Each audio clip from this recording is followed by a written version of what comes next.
Bible in a year, making it easier to understand. John, you're giving me wedding planning flashbacks. I can literally feel the stress through the mic. Right? But this is way bigger than a seating chart. We are on day 45, and we are finally at the finish line of the Tabernacle construction. Welcome back to Bible in a Year, making it easier to understand. I'm John. And I'm Stephanie. And today, guys, we are looking at Exodus 39 and 40 and then jumping into Numbers 9. And honestly, John, reading through the end of Exodus, it feels a bit like reading a manifest for a cargo ship. It's just list after list of gold, silver, bronze, hooks, curtains, and poles. It is. It's a total material audit. But here's the kicker. It's not boring if you realize what they're actually carrying. We aren't just talking about a few pieces of jewelry. The research shows these guys were hauling nearly 19,000 pounds of precious metals. That's about 9 tons in a desert. Wait, stop. 9 tons of gold and silver? Where did a group of former slaves even get that kind of capital? Think of it like the world's most intense back pay. Remember back in Egypt when they left? The Bible says they plundered the Egyptians. It was like a massive divine settlement for 400 years of unpaid labor. God essentially funded his own headquarters using the bank account of the people who oppressed them. It's a total God flex. That's such a powerful image, repurposing the tools of your slavery to build the house of your freedom. But when we get to Exodus 39, verse 32, it says, "Thus all the work of the tabernacle was finished." And then it says something that repeats like a broken record, according to all that the Lord had commanded Moses. 19 times. If you're reading this and you feel like you're seeing double, you are. The writer is hitting us over the head with the word obedience. Because remember, the last time these guys tried to build something holy without instructions, we got a golden calf and a national disaster. So this is the corrective?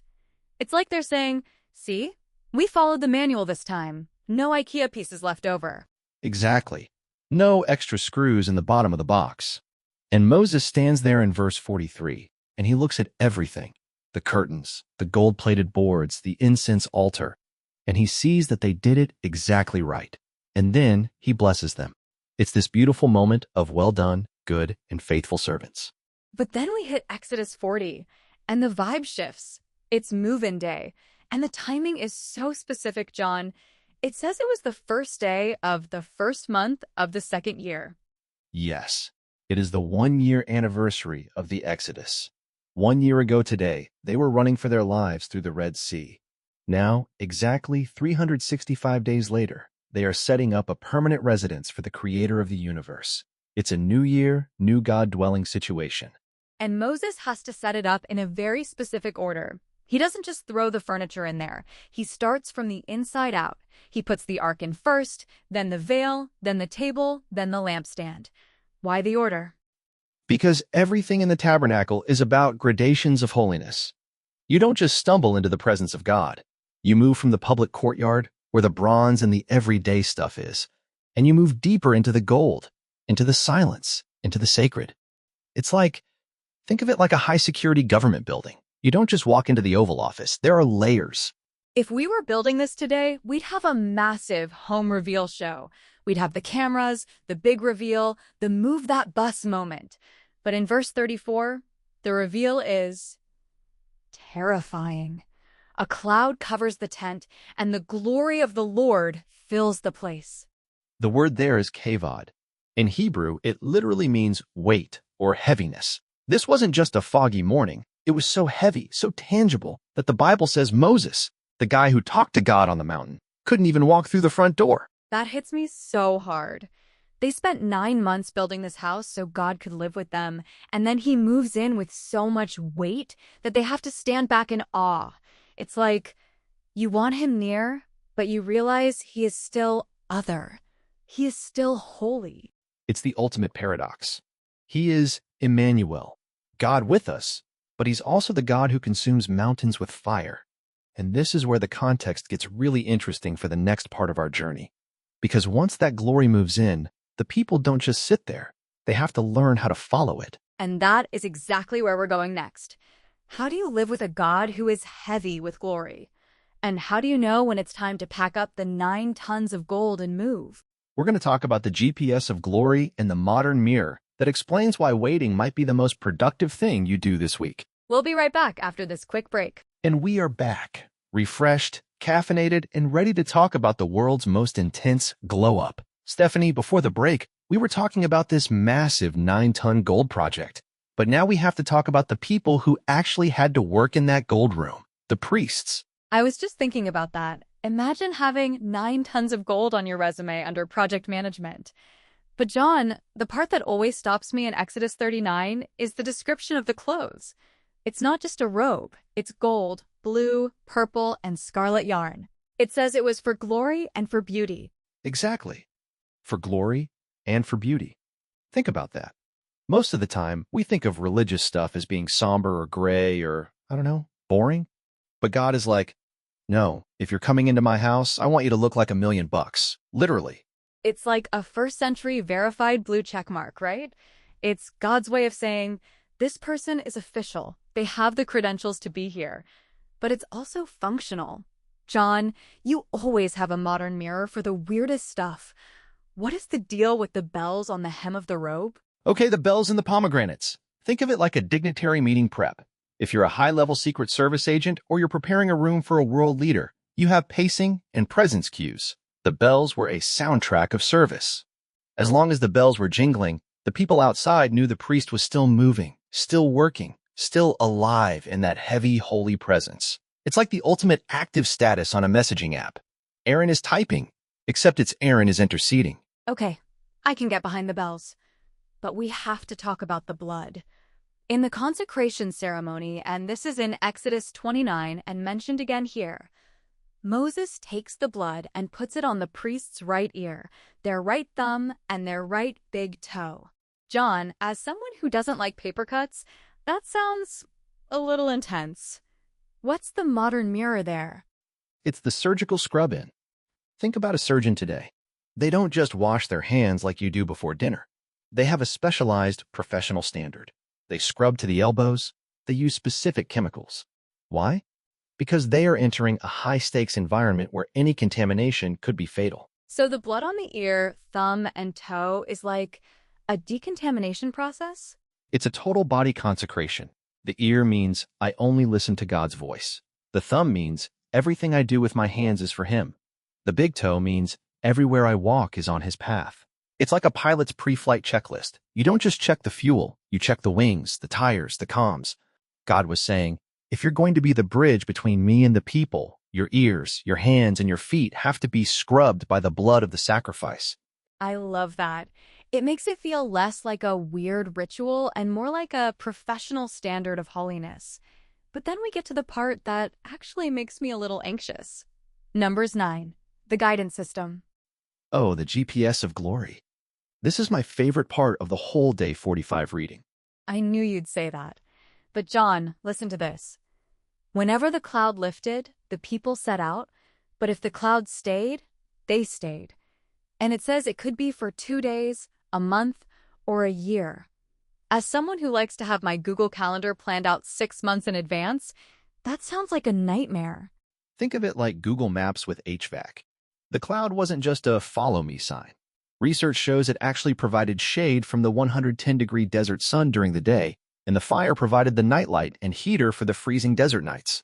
It was an omnipresent concierge service. But the waiting, John. Imagine being all packed up. Your tent is folded, which we know was a lot of work, and the cloud just sits there for a year. You're ready for the promised land, and God says, not today. Just stay in the shade. It's the ultimate wait for it lesson. We live in a culture of instant everything. If the Wi-Fi is slow for 3 seconds, we lose our minds. But God was training them to realize that the presence of God is more important than the progress of the journey. Sometimes, staying put in the cloud is more productive than running ahead in the sun. So, for the modern seeker listening today who feels like their life is on pause, you're saying that's not a mistake? Exactly. If the cloud hasn't moved, you haven't failed. You're just in a season of climate-controlled training. God is keeping you in the shade while he works on your heart knowledge rather than just your head knowledge. That actually makes me feel a lot better about my paused projects. But wait, John, there's one more modern mirror we have to hit before we go to segment 3. The names for the tent, Mishkan and Ohel Moed. Why does it have 2 names? Oh, this is a hidden gem for sure. Mishkan is like your home. It's where the kavod settles down to rest. But Ohel Moed is the tent of meeting. It's the conference room or the office. It means God is both your sovereign king you meet for business and your next-door neighbor you hang out with on the porch. I love that balance. He's not just the boss in the corner office. He's the one living in the center of the camp, sharing the same dust and the same desert heat with you. Totally. He's the original work-from-home pioneer. And when we come back, we are going to look at the most mind-blowing connection of all. The moment Moses finishes the work and how it points directly to the most famous 3 words Jesus ever said. You guys don't want to miss this. We'll be right back. And we are back. Fresh water, fresh energy, and honestly, Stephanie, I've been staring at Exodus 40, verse 33 for the last 10 minutes of our break, just shaking my head. I saw you. You were doing that theological pacing you do. What is it? What's the hidden gem that has you so fired up? It's just 4 words in English. Moses finished the work. It sounds like a simple project completion, right? Like, hey, the deck is done, let's get the grill out. But in the Greek translation of the Old Testament, the one the disciples would have used, that word for finished is telio. Wait, tello? As in tetelestai? Exactly. The exact same word Jesus uses on the cross when he says, "It is finished." Think about the symmetry. Moses finishes the work of the shadow, the tent made of fabric, so that the glory can descend. Jesus finishes the work of redemption on the cross, the substance, so that the Holy Spirit can descend into us at Pentecost. It's a literal mirror of the gospel sitting right here in a dusty desert logbook. That gives me chills, John. It's like God is using the same vocabulary across thousands of years to say, I am finally home. But we have to talk about the weird part of that home. In Exodus 40, verse 35, it says Moses couldn't enter the tent because the glory was too thick, too heavy. After 9 months of building, the guy who designed it is locked out? It's the volcano in a tent problem. Imagine trying to bring a literal volcanic eruption inside a living room. You want the warmth, you want the power, but the scale of it is just, it's too much for the room.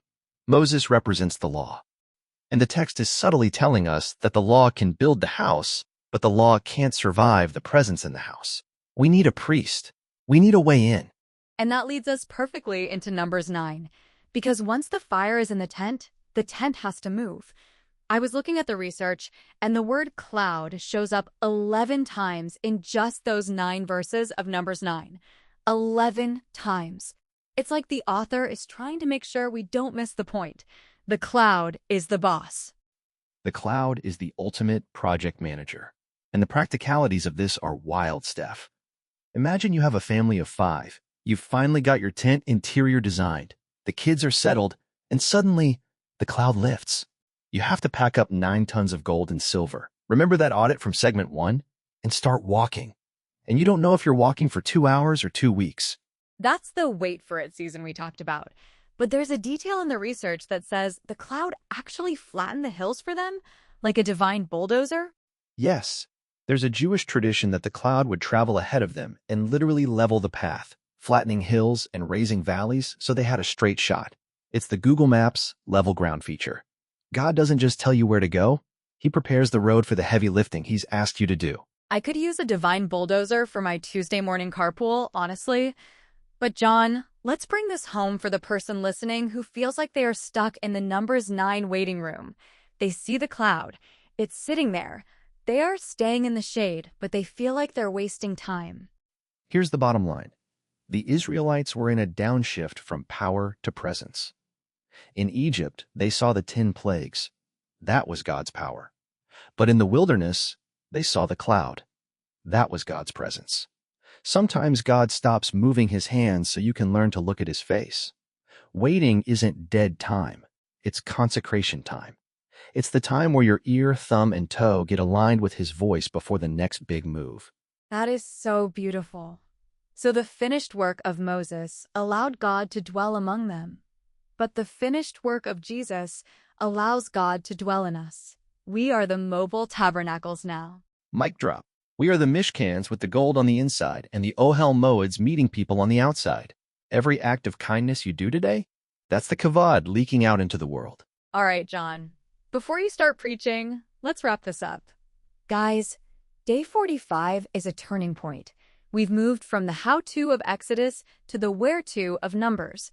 And tomorrow, we get even deeper into the why as we look at how this holy God deals with, well, unholy people like us. It gets real, it gets messy, and you don't want to miss it. We are so glad you're on this journey with us. Remember, if the cloud hasn't moved today, just enjoy the shade. We'll see you back here for day 46. Making the Bible easier to understand, one day at a time. Peace. Bye, guys.